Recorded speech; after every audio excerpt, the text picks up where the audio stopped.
ICU भितरे एमिति किछि प्रक्रिया अछि जहा जीवन बंचेई पारे किंतु सेतिकी ही विपदपूर्ण भी होई पारे। आमे कथा हेउछु जरूरीकालीन इंट्यूबेशन विषयरे। तेबे एही पूरा प्रक्रियारे रोगींक सुरक्षा पाई जणे नर्सक भूमिका केते गुरुत्वपूर्ण आसंतु से विषयरे आलोचना करिबा। आसंतु गोटे संख्यारु आरंभ करिबा जहा आम समस्तंकु चिंतारे पकेदेबो। देखंतु INTU अध्ययन कहुछि जे इंट्यूबेशन समयरे प्राय अधा गुरुतर रोगी माने एही संख्या कोनोसी ना कोनोसी बड़ धरणर जटिलतार सामना करंती। एइटा वास्तवरे बहुत बड़ आउ चिंतार विषय। तेबे प्रश्न उठुछि एही विपदकु केमिति कम कराजिबो। आउ एहार उत्तर हेउछि एक सुसंगठित एवं सक्रिय आभिमुख्य। आउ सेही आभिमुख्यर मूलदुआ हेउछंती जणे नर्स। ठीक अछि, तेबे चालंतु एहार गभीरताकु जिबा। आमे एबे रैपिड सीक्वेंस इंट्यूबेशन बा RSI विषୟରେ कथा हेबा, किंतु एहाकु केवल किछि पदक्षेप हिसाबरे नुहे बरं एक सुचिंतित सुरक्षा रणनीति हिसाबरे बुझिबाकु चेष्टा करिबा। तेबे प्रकृतिरे एही RSI कोण? देखंतु एहा केवल गोटिए परे गोटिए औषध देबा नुहे। एहा एक एमिति कौशल जहा पूरा प्रक्रियाकु जेते संभव द्रुत एवं सुरक्षित करिबा पई तयारी करा जायछि। आउ एहार तीनोटी मुख्य लक्ष्य अछि। आउ सेही तीनोटी लक्ष्य हेला प्रथमतः आस्पिरेशन बा खाद्यनळीरू फुसफुसकु किछि जीवार विपदकु रोकिबा, द्वितीୟରେ रोगीर शरीरकु स्थिर रखिबा, आउ तृतीୟରେ प्रथम चेष्टारे ही ट्यूबकु ठीक जागारे पकाइबारे सफल हेबा। एही तीनोटी कथाकु आखि आगरे रखी पूरा टीम काम करे। एबे आसंतु सीधासळख नर्संक भूमिका उपरे ध्यान देबा। आउ एहार आरंभ हुए कोनोसी भी औषध देबा बहुत पूर्वरु, माने प्रस्तुति पर्यायरु। देखंतु एही कथाटा बहुत गुरुत्वपूर्ण। इंट्यूबेशन पाई जेउ औषध व्यवहार हुए ताहा रोगीर ब्लड प्रेशर को बहुत कम कर दिए पारे। सेथिपाई जणे नर्सकर प्रस्तुति जेमिति कि ठीक समयरे फ्लुइड्स एवं वैसोप्रेसर देबा हृद संबंधी विपदकु रोकिबारे निर्णायक होइथाए। आउ जेतेबेले रोगीर अम्लजान स्तर बहुत कम थाए सेतेबेले कोन हुए?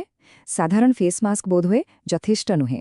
सेथिपाई एबे गाइडलाइन NIPPV कु व्यवहार करिबाकु कहुछि, कारण यह फुसफुसर छोटो छोटो वायु कोठरीकु खोलिबारे साहाय्य करे आउ प्रक्रिया समयरे अम्लजान स्तरकु तळकु खसिबाकु दिए नाही।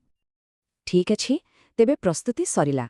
एबे आसुछि सबुठु गुरुत्वपूर्ण पर्याय, औषध देबा। एही समयरे औषधर प्रभावकु आगुआ बुझिबा एवं ट्यूब पकाइबा पई सबुठु भल परिस्थिति सृष्टि करिबा अत्यंत जरूरी। एइठी ही जणे नर्संकर ज्ञान आउ अभिज्ञता जीवन बंचाई पारे। देखंतु प्रत्येक इंडक्शन औषधर निजर अलगा प्रभाव अछि। जेमिथिकी प्रोपोफल हठात ब्लड प्रेशर कम करि दे पारे, सेही परे केटामिन हृदय उपरे अलगा प्रभाव पड़े। जणे सजाग नर्स एही सबु संभाव्य विपद विषयरे जानि थांती एवं ता पई आगुआ प्रस्तुत रुहंती। एही कथाटाकु भल्ल भावे बुझिबा दरकार। पैरालिटिक औषध देबार अर्थ केवल प्रक्रियाकु सहज करिबा नुहे, ना, एहा प्रकृतरे रोगींक पई एक गुरुत्वपूर्ण सुरक्षा पदक्षेप, कारण एहा प्रथम प्रयास रे ही सफल हेबार संभावनाकु बहुत बढ़ाई दिए, जहा द्वारा जटिलता कम हुए। अच्छा, औषध दिया सारिला। एबे नर्स मानंक कामर प्रस्तुतिरु बदली पूरापूरी सतर्क निरीक्षण उपरकु चली आसे। एही समयरे से पूरा टीमर आखि आउ कान भली काम करंती।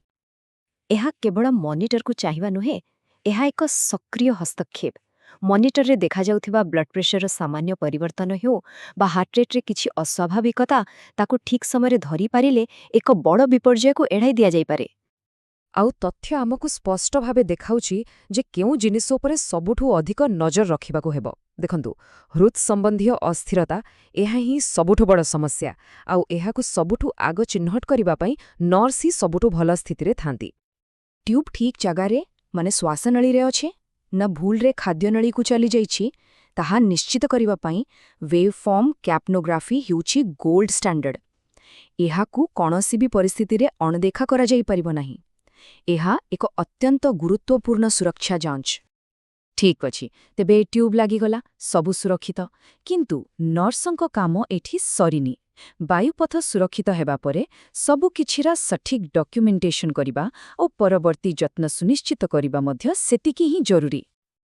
ଏହା କେବଳ କାଗଜପତ୍ର କାମ ନୁହେଁ, ଏହା ହେଉଛି ସେ ପୂରା ପ୍ରକ୍ରିୟାର କାହାଣୀ ଲେଖିବା। କେତେଥର ଚେଷ୍ଟା କରାଗଲା, କେଉଁ ଔଷଧ ଦିଆଗଲା, କିଛି ସମସ୍ୟା ହେଲା କି ନାହିଁ, ଏହି ସବୁ ତଥ୍ୟ ରେକର୍ଡ କରିବା ପରବର୍ତ୍ତୀ ଯତ୍ନ ପାଇଁ ଅତ୍ୟନ୍ତ ଗୁରୁତ୍ୱପୂର୍ଣ୍ଣ।